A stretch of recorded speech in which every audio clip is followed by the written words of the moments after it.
के प्राचीन इतिहास में प्रसिद्ध वीरों की भूमि, आध्यात्मिक अनुभूति, गौरवशाली इतिहास, अद्वितीय शौर्य और बलिदानों के अमर गाथाओं की भूमि है राजस्थान, जहां आज तक कोई ऐसा फूल नहीं उगा होगा जो वीरता और त्याग की सुगंध से ना झूमा हो, जहां वायु का एक भी झोंका नहीं उठा होगा जिसकी झंझा के साथ देवी देवताओं के चरणों में भक्तों का प्रयाण ना हुआ हो, जहां का पशु भी अपने विरोचित एवं लोमहर्षक कर्मों से समग्र विश्व में भक्ति और शक्ति प्रदान करता है। ऐसे मेवाड़ प्रदेश में आज से 1114 साल पूर्वे भीलवाड़ा जिले के आसिंद गांव के महाराजा श्री सवई भोज और साड़ू माता ने स्वयंभू भूतादि वासुदेव से संतान की अरज की। सर्वेश्वर विष्णु साड़ू माता के स्वप्न में पधारे और उनसे कहा कि वे शाश्वत उनके संतान के रूप में पृथ्वी पर आगमन करेंगे। मालेसरी की डूंगरी पर खड़ी खनिज चट्टानों के बीच पत्थर को चीरता हुआ एक कमल का फूल पत्थर से बाहर निकलता है, जिस कमल पर नारायण श्री देव नारायण का अवतार लेकर जन्म लेते हैं।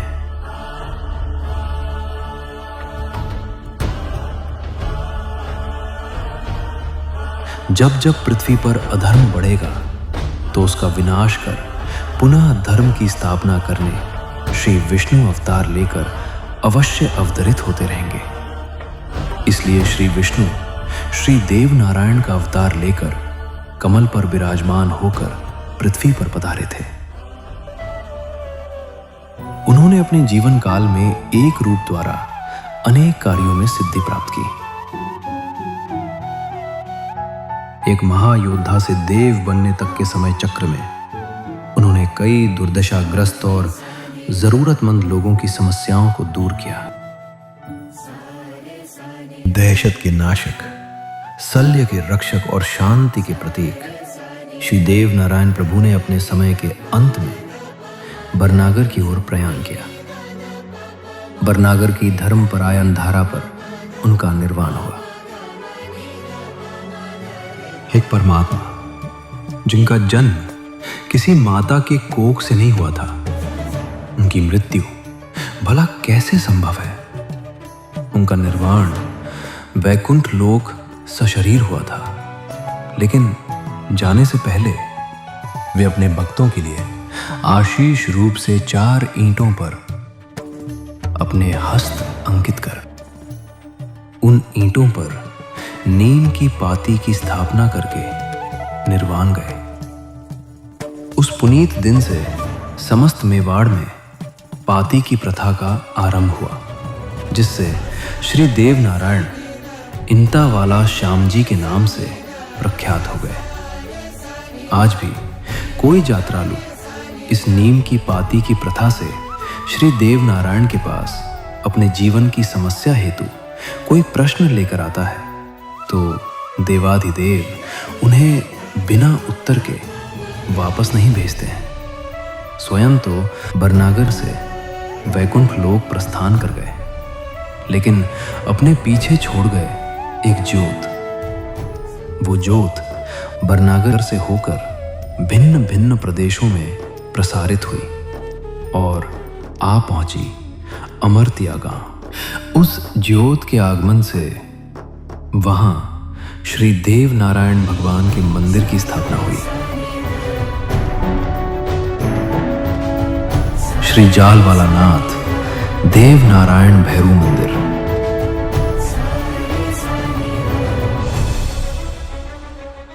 इतना प्राचीन काल का मंदिर है कि उसका उल्लेख महायोद्धा महाराणा प्रताप के राजपाट दौरान राज्य के ताम्रपत्र पर भी अंकित किया गया है। मंदिर के भीतर दिव्य स्वरूप में जालवाला नाथ शेष नाग सिंहासन के निकट विराजमान है। शिव के स्वरूप भैरव जी और काला घोरा भैरव जी पाठ पर भगवान देव नारायण के कार्यरत रूप में विराजमान है। दुखियारे को मार्गदर्शन प्रदान करने वाले इंटवाले श्याम की स्थापना भी पाठ पर की गई। सदैव देव नारायण भगवान का साथ निभाने वाले, हमेशा उनके साथ रहने वाले ताका श्याम जी की भी स्थापना की गई। मंदिर के आंगन में भगवान देव नारायण के पिताजी श्री सवाई भोज महाराज और भ्राता श्री भुना जी सरकार की स्थापना भी की गई। उन्हीं के निकट श्री प्रेतराज सरकार पीपल देव के रूप में विराजमान है। जालवाला नाथ मंदिर के भोपा जी चंपालाल जी सिंघवी मंदिर में सेवा प्रदान किया करते थे। ऐसा कहा जाता है कि जब भोपा जी को भाव आते थे तब वो 6 महीने का भविष्य बता सकते थे। इसी काल के दौरान भगवान उनके स्वप्न में आए और उनसे कहा कि आने वाले 6 महीनों के बाद जो वर्मा दिन आएगा, उस दिन मेरा भोपा चंपालाल इस दुनिया में नहीं रहेगा और इसके बाद मेरा भोपा मैं स्वयं नियुक्त करूंगा। इस बात को सालों गुजर गए। मंदिर में सेवा बंद पड़ गई, परंतु 40 से 45 वर्षों के बाद श्री भैरव की कृपा दृष्टि हुई।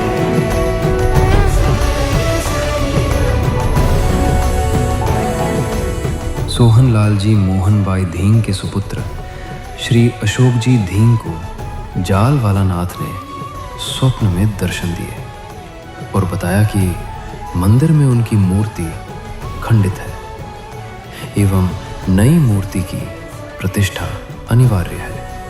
मूर्ति की प्रतिष्ठा के वक्त भाई नीलेश धींग के शरीर में दादा पधारना शुरू हुए और वहीं से सेवा की प्रथा फिर से आरंभ हुई। आज धींग परिवार 30 वर्षों से दादा की सेवा कर रहे हैं और उन्हीं की बदौलत आज हम दादा से रूबरू हो पा रहे हैं। जब खंडित मूर्ति बाहर निकालने के लिए एक साथ 10-10 लोगों का जोर भी हार मान गया था, तब दादा स्वयं नीलेश जी के शरीर में पधारे थे और मात्र 2 उंगलियों से उस मूर्ति को बाहर निकालकर वहां नई मूर्ति की प्रतिष्ठा की थी।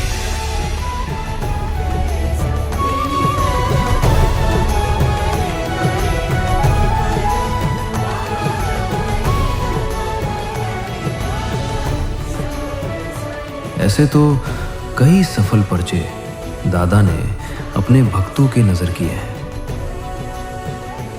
दादा की कृपा से कलकत्ता, बैंगलोर, उत्तर प्रदेश, मद्रास, गुजरात जैसे भारत के भिन्न भिन्न कोनों से यात्रालु पधारते हैं। जालवाला नाथ मंडल की प्रसिद्धि विश्व भर में भी फैल रही है। आज जालवाला नाथ मंदिर लाखों लोगों की आस्था का केंद्र बन चुका है। एक ऐसा पावन स्थान जो निरंतर विस्तार पाकर करोड़ों लोगों की आस्था का विराट स्वरूप धारण करने की ओर अग्रसर है। राजस्थान के कोयला गांव की एक युवा लड़की वर्षों से असहनीय पीड़ा झेल रही थी।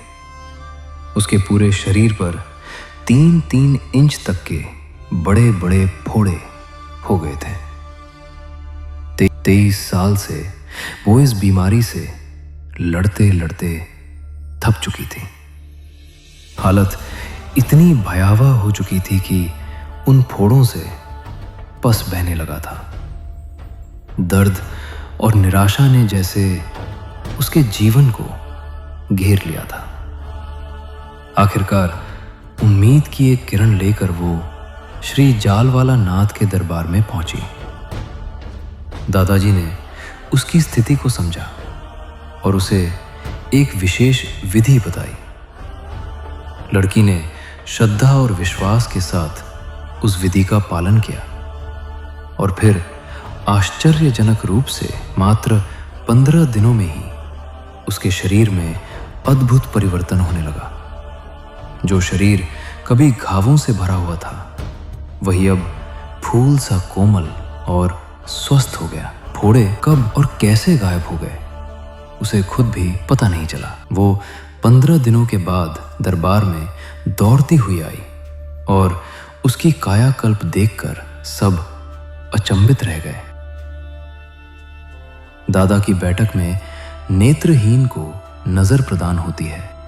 12 पूनम सेवा करने पर संतान का सुख प्राप्त हो जाता है। भावपूर्ण अर्ज करने से किसी भी तरह की शारीरिक बीमारी में सहज राहत प्राप्त होती है। जिस किसी ने भी श्री जालवाला नाथ की चमत्कारी विभूति अपने माथे पर लगाई है उसका बेड़ा पार हुआ है। दादा के शरण में आते ही पीड़ितों के दर्द मानो खुशियों में बदल जा रहे हैं। जब भी दिल डगमगाया है भक्तों ने नाथ को अपने साथ पाया है। श्रद्धा और भाव से की गई सेवा का परिणाम कुशल ही होता है। 5 पहर काम किए 3 पहर सोए, एको घड़ी ना नाथ भजे तो मुक्ति कहां से होए। इसलिए जो सेवा राजस्थान के मंदिर में भोपा जी द्वारा की जाती है वही सेवा का मौका और लाभ मुंबई में भी सभी भक्तों को जालवाला नाथ मंडल द्वारा प्रदान कराया जाता है। प्रति शनिवार घाटकोपर वेस्ट गोपाल गली के तुलसी भवन में सेवा का संयोजन किया जाता है, जहां हर यात्रालु आकर अपने जीवन की किसी भी तकलीफ का निवारण स्वयं दादा से पूछ सकता है। दादा उस तकलीफ को दूर करते ही करते हैं। प्रति शनिवार श्री अशोक दीन जी को ताका श्याम के भाव आते हैं और श्री नीलेश जी को भैरव जी के भाव आते हैं। उसके उपरांत प्रतिवर्ष देवनागरी अमर्त्या पर 3 से 4 बड़े कार्यक्रमों का आयोजन भी किया जाता है, जहां अनेक यात्रालु दादा की सेवा करने पधारते हैं। वहां उन्हें श्री जालवाला नाथ जी के साक्षात दर्शन होते हैं। जालवाला नाथ धाम में प्रत्येक पूनम को सेवा होती है। शुरुआती दौर में वहां यात्रालुओं की सुविधा के लिए 4 कमरों की सराय बनाई गई थी, लेकिन दादा की श्रद्धा का कोई पार नहीं है। आज यात्रालुओं की संख्या देखकर जालवाला नाथ के चमत्कार पर कोई संदेह नहीं कर सकता। इसलिए सारे यात्रालुओं की सुख सुविधा के लिए एक नई 15 कमरों की सराय का निर्माण हो चुका है। जल्द ही इस सराय का उद्घाटन होने वाला है। और क्यों ना हो, दादा ने तो स्वप्न में ये ऐलान किया है कि भविष्य में ऐसी अनेक सरायों का निर्माण होगा, क्योंकि ये परिवार, ये मंडल आगे और विकसित होगा, रुकेगा नहीं। भक्तों के साथ और योगदान से ही इन सरायों का निर्माण संभव है। इस महाभक्ति के आयोजन का हेतु सिर्फ और सिर्फ इतना ही है कि भक्तों को श्री जालवाला नाथ के पर्चों का अनुभव होता रहे और उनके कष्टों का निवारण होता रहे। भक्तों की भीड़ इतनी घनी हो जाए कि समग्र विश्व में श्री जालवाला नाथ के सुमन आशीर्वाद की वर्षा हो। भगवान को प्राप्त करने का केवल एक ही मार्ग है और वो है भक्ति। जहां बड़े बड़े बुद्धिमानों की बुद्धि काम नहीं करती, वहां मात्र श्रद्धा काम कर जाती है। वर्ष 2021 से प्रत्येक वर्ष एक ऐतिहासिक महाभैरव भक्ति जालवाला नाथ मंडल के द्वारा होता है। प्रतिवर्ष भक्तों की भीड़ का साम्राज्य बढ़ता ही जा रहा है। पिछली महाभक्ति का आयोजन भगवान के जन्मस्थल मालेसरी डुंगरी में करी गई, जहां जालवाला भैरव फाउंडेशन द्वारा 500 ड्रोन की मदद से भगवान देव नारायण की अद्भुत झांकी से आसमान रोशन हो गया था। 2023 में दादा के आशीष से भक्तों ने श्री जालवाला भैरव फाउंडेशन की स्थापना की। ये फाउंडेशन द्वारा बच्चों को नोटबुक सहित शिक्षण सामग्री, और गरीबों को कंबल का भी वितरण किया जाता है। हर शनिवार को भंडारा का आयोजन भी किया जाता है। अनगिनत परिवारों को अन्नदान किया जा रहा है। रक्तदान, विद्यादान और ऐसे कई सामाजिक कार्यों में फाउंडेशन लगातार सेवा यज्ञ कर रहा है। समय समय पे मुफ्त नेत्र जांच, दांतों की जांच और फुल बॉडी चेकअप कैंप का भी आयोजन होता है। पशु सेवा तो ये फाउंडेशन की रगों में ही बहती आ रही है। इसलिए अब एक बड़ी गौशाला भी हमारे सभी के बीच होगी। सत्य के साक्षात्कार में, हृदय के विश्वास में, श्रद्धा के समंदर में है बसा वो। सकल ब्रह्मांड में पूरित है वो हर सांस में, जीवन के हर आस में, बंद नेत्रों में, खुले आकाश में। नहीं है नश्वर, वो है अमर। है वही, हाँ वही है, जाल वाला नाथ मेरा ईश्वर।